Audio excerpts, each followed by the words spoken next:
इंसान उस शक्ति का नाम है दोस्तों जो तूफानों को थामना जानती है, जो आंधियों को रोकना जानती है, जो पर्वतों को भगाना जानती है, जो समंदरों को छलांगना जानती है। ऐसी दुनिया की कोई चीज नहीं जो इंसान के बढ़ते कदमों को थाम सके। और उस शक्ति को लेकर के हम लोग पैदा हुए। दुर्भाग्य क्या है?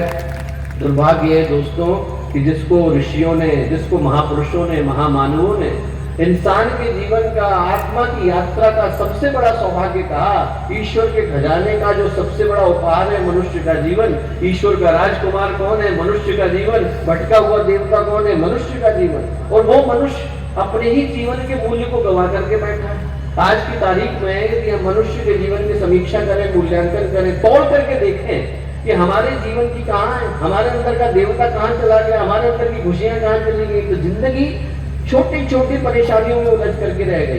तीन चीजें ऊपर वाले से लेकर के आए, शरीर लाए, मन लाए, भावना लाए। बैंक अकाउंट कोई लेकर के नहीं आया, पासबुक लेकर के कोई पैदा नहीं हुआ, घर किसी का बना हुआ नहीं था। जो लाए हो क्या? शरीर, मन, भावना।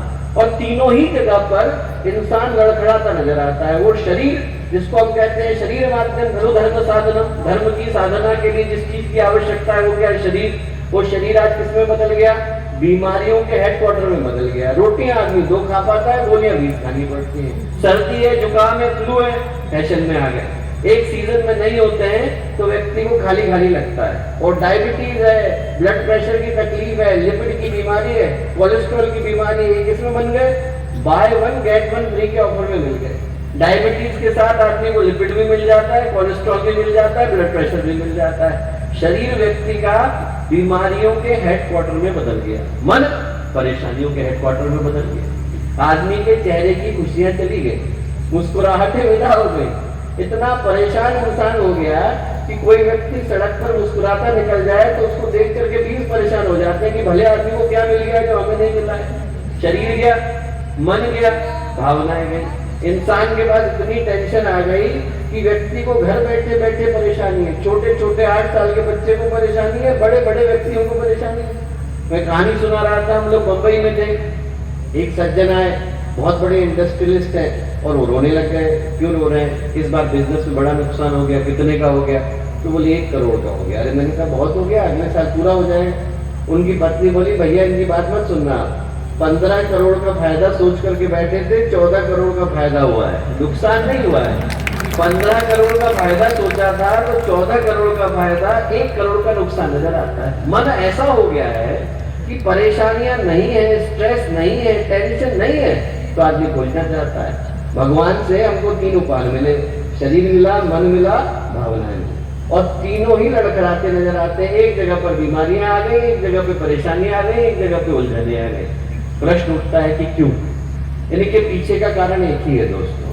इनके पीछे का कारण यह है कि जो मिला व्यक्ति उसके मूल्य को समझ नहीं पाता है। इंसान को जीवन मिला, उसको ये महसूस ही नहीं होता कि कितनी कष्ट कठिनाइयों के बाद मिला। कभी कभी 2-2 हजार साल की प्रतीक्षा के बाद मनुष्य का जीवन नसीब हो पाता है। प्रेत बनकर के घूमता रहता है, पिशाच बनकर के घूमता रहता है, न सोने को मिलता है, न खाने को मिलता है। और जब पहली बार माँ का गर्भ मिलता है, माँ की कोख मिलती है, तो सोने को मिल पाता है। इंसान को पता भी नहीं कि जो मिला है उसकी कीमत क्या है। जैसे ही कीमत समझ में आती है वैसे ही दोस्तों जीवन में सौभाग्य का उदय होता है। गुरुदेव ने एक बहुत प्यारी कहानी लिखी। कहानी लिखी है कि एक व्यक्ति था, बहुत अच्छी वीणा बजाता था। एक दिन बजाते बजाते क्या हुआ, देव वीणा लाया, बहुत ही अच्छी वीणा मानी जाती है, घर में रखी, बजाना शुरू किया।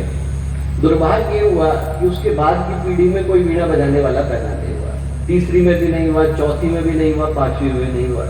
वो वीणा जो अद्भुत मूल्य की थी, हजारों में कहीं एक मिलती थी, वो देखते देखते घर में किसमें बदल गई? शो पीस के आइटम में बदल गए। किसी को पता ही नहीं कि क्या रखा हुआ है, घर में शो पीस के लिए रखा हुआ है। ड्राइंग रूम में आते हैं लोग, मिल करके जाते हैं।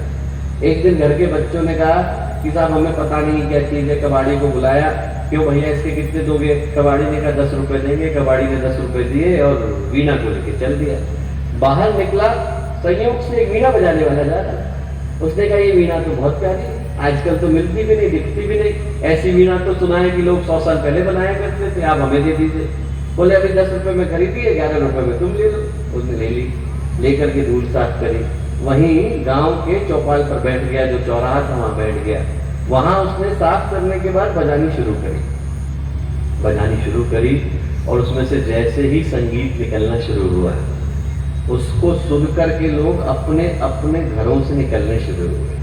एक घर से लोग आए, दूसरे घर से आए, तीसरे घर से आए, चौथे घर से आए। देखते देखते भीड़ इकट्ठी हो गई। उस घर के बच्चे भी आए जिनने वीणा को बेचा। जैसे ही उनने देखा कि वो वीणा है और इतनी सुंदर बज रही है, उनने उस वीणा बजाने वाले से कहा कि भैया ये वीणा हमारी है, हमें दे दो। वो वीणा बजाने वाला बोला, बेटा तुम लोगों के लिए तो लकड़ी ही है, वीणा तो सिर्फ मेरे लिए। वीणा तो उसी के लिए बन पाती है जो इसमें से संगीत के सुरों को निकालना जानता है। वैसे ही मनुष्य का जीवन है। बजाने वाला और बनाने वाला इसके अंदर से गुरुदेव को निकाल करके ले जाता है। बजाने वाला और बनाने वाला इसी के अंदर से विवेकानंद को बना करके ले जाता है। नहीं तो बाकियों के लिए तो बोझ बन करके रह जाता है। यदि बनाना है तो इसी मनुष्य के जीवन को सौभाग्य में बनाने के लिए हम लोगों को जुटना पड़ेगा। जो मनुष्य का जीवन है वो यही याद दिलाने के लिए आता है दोस्तों कि वो वीणा हमें मिली हुई है। इसके अंदर से जो सार और जो हम लोग संगीत छेड़ना चाहें, जो गीत निकालना चाहें वो निकाल सकते हैं। निकालने के लिए हमें ही उसकी कीमत को जानना अनिवार्य हो जाता है। व्यक्ति ये भूल ही जाता है कि मिला क्या है। सब कुछ मिलने के बावजूद भटकता उन चीजों के पीछे है जो किसी मूल्य की नहीं। जिंदगी की खुशियों को छोड़ करके भाग किसके पीछे रहा है? पैसे के पीछे रहा है। व्यक्ति को मिला सब कुछ और व्यक्ति उनको बुला करके ढूंढने की कोशिश वहां करता है जहां पर कोई खुशियां नहीं, जहां पर आदमी को प्रताड़ना के अलावा, हताशा के अलावा, निराशा के अलावा, दुख के अलावा, क्षोभ के अलावा आज तक किसी को मिला नहीं, मिलने वाला नहीं। पर व्यक्ति ढूंढ कहाँ रहा है? उन्हीं चीजों के अंदर ढूंढने की कोशिश कर रहा है जहां पर आज से हजारों साल पहले से किसी को नहीं मिला और बाद में भी किसी को मिलने वाला नहीं। तो जिंदगी की जो खूबसूरती है दोस्तों वो इसी मनुष्य के जीवन के अंदर है। हम लोग फोन चाहते हैं पर यदि स्क्रॉल करने वाली उंगलियां नहीं होंगी तो करेंगे क्या? हम लोग टीवी चाहते हैं पर देखने वाली आंखें नहीं होंगी तो करेंगे क्या? हम लोग म्यूजिक सुनना चाहते हैं पर सुनने वाले कान नहीं होंगे तो करेंगे क्या? आज ईश्वर ने जो हमें देकर के भेजा, इससे बढ़कर के सौभाग्य क्या है? हम लोग अफ्रीका में गए और अफ्रीका में मैं आपको बता नहीं सकता, एक घर में हम लोग गए, चेशायर होम कहलाता है। वहां पर 800 बच्चे एक के बाद एक लेटे हुए हैं, सबको सेरेब्रल पाल्सी है। यहाँ डॉक्टर साहब बैठे वो जानते हैं ना, उनको ये पता है ना अपना चेहरा घुमा सकते हैं, उनको खिलाने वाला कोई और, पिलाने वाला कोई और। आपको मैं बता नहीं सकता कितना दुख और कष्ट हुआ। शरीर मिला हुआ है, मनुष्य का जीवन है, कर कुछ सकते नहीं। हम लोग जरा सोच के देखें, भगवान ने हमें 2 हाथ दे दिए, 2 पैर दे दिए, 2 आंखें दे दी, इससे बढ़कर के सौभाग्य क्या? शरीर मिला, सोचने के लिए बुद्धि मिली, हृदय में भावनाएं मिली, संबंधी मिले, रिश्तेदार मिले, एक दूसरे को प्यार करने वाले मिले, परिवार मिला, समाज मिला, राष्ट्र मिला, संस्कृति मिली। इससे बढ़कर के सौभाग्य क्या हो सकता है? हम लोग को यदि याद करना हो तो याद करने की आवश्यकता है कि हमारा सौभाग्य हमारे साथ घूम रहा है। जो आज का दिन है वो याद दिलाने के लिए आया कि हमारे जीवन का जो सबसे बड़ा उपहार है उसको हम लोग लेकर के चल रहे हैं। एक व्यक्ति था, बहुत बड़ी डिग्री लेकर के आया, अपने गांव में गया, बड़ी लंबी चौड़ी गंगा जी को पार करना था। एक नाविक से कहा कि भैया तू पार ले चल, लेकर के चलने लगा। अब वो बोर हो रहा था तो उसको लगा बात की जाए, तो उससे कहा कि भैया तुम फिजिक्स पढ़े हो? बोले नहीं बाबूजी हमने तो फिजिक्स नहीं पढ़ी। बोले आपकी 1/4 जिंदगी बर्बाद चली गई। थोड़ा और आगे गए, बोले केमिस्ट्री पढ़े हो? बोले नहीं बाबूजी केमिस्ट्री नहीं पढ़ी। बोले अरे तुम्हारी आधी जिंदगी बर्बाद चली गई। थोड़ा और आगे गए, बोले मैथमेटिक्स पढ़ी है? बोले नाम ही पहली बार सुना है। बोले तुम्हारी 3/4 जिंदगी बर्बाद चली गई। थोड़ा और आगे गए तो नाविक ने पूछा बाबूजी आपको तैरना आता है? बोले नहीं। बोले आपकी पूरी जिंदगी बर्बाद चली गई, नाव तो डूबने वाली है। बोले मैं तो तैर करके निकल जाऊंगा, आप कैसे जाएंगे?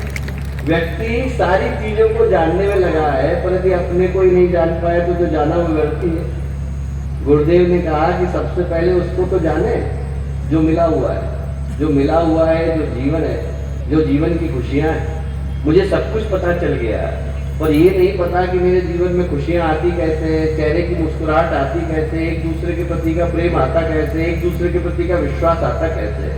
तो जो जाना वो व्यक्ति है, वो सिर्फ एक कागज है, उसके अलावा उसका कोई मूल्य नहीं। जो आज का दिन है वो याद दिलाने के लिए आया कि हमारे जीवन का सबसे बड़ा उपहार हम लोग साथ लेकर के घूम रहे हैं और उस उपहार को जगाना पड़ता है, जानना पड़ता है दोस्तों, उसको जागृत करना पड़ता है। जो गायत्री की उपासना है वो उसी मनुष्य जीवन के सौभाग्य को जगाने की उपासना है। जब हम गायत्री का मंत्र बोलते हैं तो कहते हैं ओम भूर्भुवस्सुवः तत्सवितुर्वरेण्यं भर्गो देवस्य धीमहि धियो यो न प्रचोदयात्। भर्गो का मतलब वीर्यं वा भर्गई, मेरे अंदर उस साहस को, संकल्प को, शक्ति को पैदा करिए जिसके जाग जाने के बाद व्यक्ति अंधकार से लड़ने की सामर्थ्य अपने अंदर पैदा करता है। उसके अंदर वो बल आता है, उसके अंदर वो आत्मविश्वास आता है, उसके अंदर वो शक्ति आती है कि दुनिया की कितनी भी प्रतिकूल परिस्थितियां क्यों ना हो, मैं खड़ा हो जाऊंगा तो उनको पीछे हटने के लिए मजबूर कर दूंगा। आप जरा सोच करके देखिए, आपके जीवन की सबसे बड़ी शक्ति आपका विश्वास ही तो है। और नीली राह पर कोई जा रहा हो और दूर से उसको टिमटिमाता दिया दिख जाता है तो मन में विश्वास आ जाता है। कहीं पर आप जा रहे हो और अकेले जा रहे हो, घबराते जा रहे हो, इतनी देर में दो दोस्त आ जाए आपके मन में विश्वास आ जाता है। जैसे ही आप जा रहे हो, छोटा सा बच्चा हो और छोटे से बच्चे के हाथ में माता पिता की उंगली आ जाती हो तो विश्वास आ जाता है। वैसे ही भगवान कहते हैं, गायत्री का मंत्र कहता है कि सबसे पहले विश्वास को पैदा करें। जिसको अपने ऊपर विश्वास नहीं होगा, भरोसा नहीं होगा, उसको भगवान क्या भरोसा करेंगे। सोच के देखिए, आप कोई डॉक्टर हो तो उसको अपनी सर्जरी पर भरोसा हो, उससे कोई ऑपरेशन कराने जाएगा क्या?